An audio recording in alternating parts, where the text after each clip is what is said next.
निरंतर भजन। मैं कौन हूं, संसार का क्या स्वरूप है, भगवान का क्या स्वरूप है, सब आपको बोध हो जाएगा।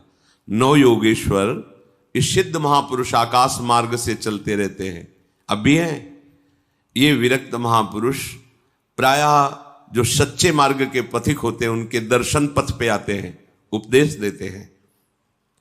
इन्होंने कहा है कि एक एक कवल अन्न पाने से जैसे क्षुधा निवृत्ति तुष्टि पुष्टि होती है, ऐसे ही एक एक क्षण भजन करने से आपके हृदय में अपने स्वरूप का ज्ञान, प्रभु के चरणों में प्रेम और संसार का ज्ञान पूरा, कुछ पढ़ना लिखना नहीं पड़ेगा। आप भजन कर रहे, सत्संग सुन रहे, भजन करते रहिए, अपने आप ज्ञान स्फुरित होता चला जाएगा। पर सबसे कठिन इस संसार में है भजन करना। कोई माने या ना माने, कुछ कठिन नहीं, सबसे कठिन है भजन करना, क्योंकि ये अंदर की बात है। बहुत शांति से भजन में लगे हो, ऐसा माया जाल रच दिया कि अब लगा अरे क्या होगा, अब क्या होगा, छूटा भजन, छूटा। वो रचे ही है, अब क्या होगा, किसकी सलाह ले, किससे मिले, ऐसे ऐसी विपत्ति, ऐसा संकट, ऐसा जाल कि लगता है अब क्या हो। अब वो राजी हो रही, छूटा भजन, छूटा। और जो चतुर है, राधा राधा राधा राधा राधा, मर जाऊंगा पर छोड़ूंगा नहीं, नष्ट हो जाऊंगा पर नाम नहीं छोड़ूंगा, सब अपमानित करें नाम नहीं छोड़ूंगा। अगर चूक हो गई, अब मैं वो क्या करूं जिससे मेरी प्रशंसा बच जाए, मेरा सम्मान बच जाए, मेरा परिवार बच जाए, मेरे पास पुनः सब सुख सामग्री आ जाए, भजन छूटा। ये बड़ी सूक्ष्म इसकी चाल है। तो आत्मानम विंदते येन सर्वभूत गुहाशयम, सबके हृदय रूपी गुफा में हमारा आराध्य देव शयन कर रहा है। भजन करने वालों को ऐसा अनुभव हो जाता है। द्व्याक्षरादाभि संधाय केचिच्छ लोक पदांकितई, बहुत महिमामयी बात कह रहे। सतैरन्नई सहस्त्रैश्च प्रत्ययो मोक्ष लक्षणम, कोई प्रभु के 2 अक्षर का नाम पकड़ ले, राम कृष्ण विष्णु शिव, इसमें जैसा लिखा राधा 2 अक्षरा, पराविद्या 2 अक्षरा, और निरंतर उसे रटे, मार्कंडेय जी कह रहे हैं, तो परमात्म तत्व का प्रेम और ज्ञान उसके हृदय में प्रकाशित हो जाएगा। सबसे उत्तम बात है नाम जप। जैसे प्रायः लोग जब सुनते हैं कि कोई संत हैं, उनके पास जाओ तो कामना की पूर्ति होती है। कई बार हम आप लोगों को बिल्कुल साफ करके बताते हैं, भगवान प्रणत कामदम है। प्रणत कामदम पद्मजार्चितम धरणि मंडलम ध्येयमापदी, जिन चरणों का ध्यान मात्र करने से समस्त कामनाओं की पूर्ति होती है, उन प्रभु के धाम में आ पाए। प्रभु के जनों के प्रति आपकी भगवत भाव श्रद्धा हुई, प्रभु का नाम यश सुना, इससे आपका काम बनता है। आप समझो, संतों के पास जो है मूलधन वो नाम है, भगवान की महिमा है। वो जब आप सुनते हैं, नाम जब करते हैं, उनके प्रति भाव रखते हैं, आपका मंगल होना प्रारंभ हो जाता है। यदि आप नाम नहीं जप कर रहे, सतमार्ग में नहीं चल रहे, तो आप लिख लेना, कहीं भी जाओ आपके हाथ में आखिरी में पराजय ही लिखी रहेगी, आपको परास्त होना पड़ेगा। अगर नाम है तो फिर कहीं जाओ या ना जाओ, विजय तुम्हारे हाथ में है, बस धैर्य पूर्वक। कल किसी ने कहा कि नाम जब तो कर रहा हूं पर इतनी विपत्ति आ गई कि अश्रद्धा हो गई नाम में, कि नाम जब कुछ नहीं कर पा रहा।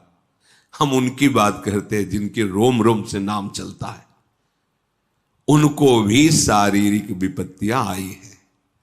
ऐसे चरण रख देते थे तो वो भूमि बोलती थी विट्ठल विट्ठल विट्ठल, भूमि।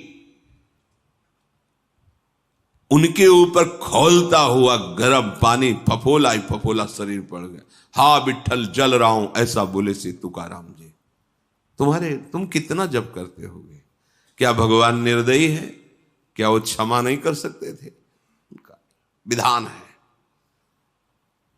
प्रहलाद जी के रोम रोम से हरि हरि, कितना ये बातें नहीं देखनी। नाशवान शरीर है, यहां सब परिवर्तनशील है। ये दो अक्षर इसलिए पकड़े गए हैं कि अब हमें मां के गर्भ में न जाना पड़े और सब विपत्ति सहने की सामर्थ्य मिले और अंत समय तक मुझे अपने प्यारे से मिलन हो जाए, प्रभु से मिलन हो जाए। ये बीच में जो आपको मिलता है ये एक मिलना नहीं है, ये बिछुड़ना ही है। प्रतिपल हर वस्तु नष्ट हो रही, ध्यान से देख लो, रखी रहने दो उसे। आप देखो तुम्हारे योग्य नहीं रह जाएगी, या प्रयोग कर लो तो 6 घंटे में देखने योग्य नहीं रह जाएगी, विष्ठा बन जाएगी। 5 मिनट बाद बमन कर दो, घृणा पैदा हो जाएगी। सब नाशवान परिवर्तनशील है।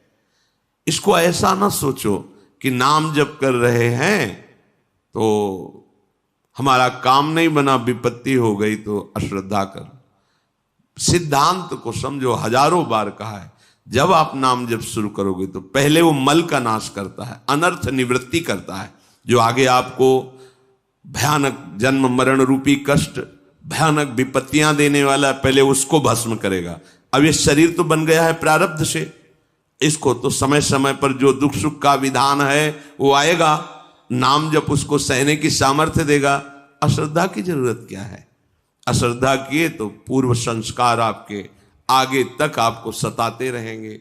मान लीजिए ये वो औषधि जो जड़ मूल से रोग का नाश करती है। नाम लेत भव सिंधु सुखाही, करहु विचार सुजन मन माही। सूख जाएगा, तैरने की नाव की भी जरूरत नहीं। नाम लेत भव सिंधु सुखाही, सब नष्ट हो जाएगा आपका दुख संकट। सत्य वस्तु को कोई स्वीकार करना नहीं चाहता। नाटक को सत्य मान करके, ये संसार एक माया का नाटक है, वो इसे सत्य मान करके इसे भोगना चाहता है, इसका स्वामी बनना चाहता है, मायापति बनना चाहता है। सत्य बात स्वीकार कर ले तो आनंद मगन हो जाए, पर सत्य कड़ुआ लगता है। लगता है ये ठीक है, प्रवचन करो, सुन लिया, पर हमें चाहिए ये। तो जो चाहिए वो कितने दिन के लिए, कितने मिनट के लिए, पर वर्तमान का सुख भोगी मन इतना निश्चय कर लेता है कि ये चाहिए और अपना जीवन, पूरा का पूरा जीवन चाहिए में। और जो चतुर होता है वो जाहे न चाहिए कबहू कछ, नहीं। तो वो जो चाहिए मांग रहे हैं वो उसके पीछे लुटता घूमता है और उसके सामने सच्चिदानंद भगवान होते हैं।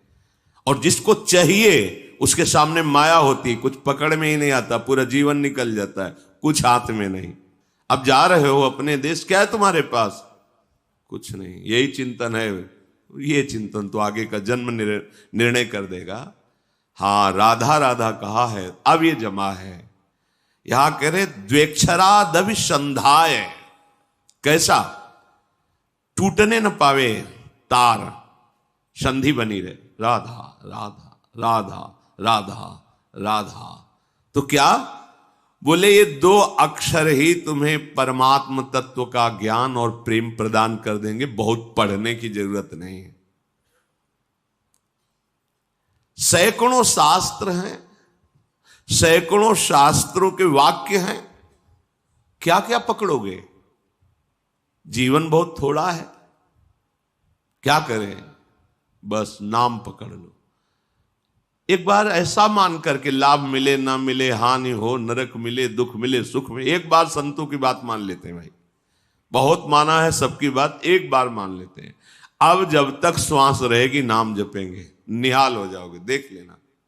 पर ये ऐसा नहीं कि कुछ दिन ऐसे थोड़ा जपे और देखें कि लाभ हुआ कि नहीं। तो लाभ तो हुआ, पर तुम देखने लायक नहीं हो उस लाभ को। तुम्हारे अंदर दिव्य दृष्टि थोड़ी जागृत हो गई कि हमारे पूर्व संस्कार इतने जमा थे, नाम ने भस्म कर दिया। अब वो देखो तो नाच पड़ो, पर वो तो दिखाई नहीं देता। वर्तमान की विपत्ति दिखाई देती है, जो शरीर रचने के समय निर्धारित कर दी गई थी कि इस तिथि को, इस समय से ये तुम्हें दंड मिलेगा। अब नाम पहले पीछे का तुम्हारा भस्म कर रहा है। अब अज्ञानी जी वो सोच रहा है हम पीछे थे भी कि नहीं थे, हम तो अभी देख रहे हैं। तुम्हारे देखने से नहीं है, तुम्हारे अनंत जन्मों का हिसाब जमा हुआ। तुम अविनाशी जीव हो, बार बार शरीर पकड़ते हो और छोड़ते हो, उसके बीच में जो कर्म होता है तुम्हें उसको भोगना पड़ता है। ये भागवतिक सिद्धांत तुम्हारे ना कहने से थोड़ी हो जाएगा।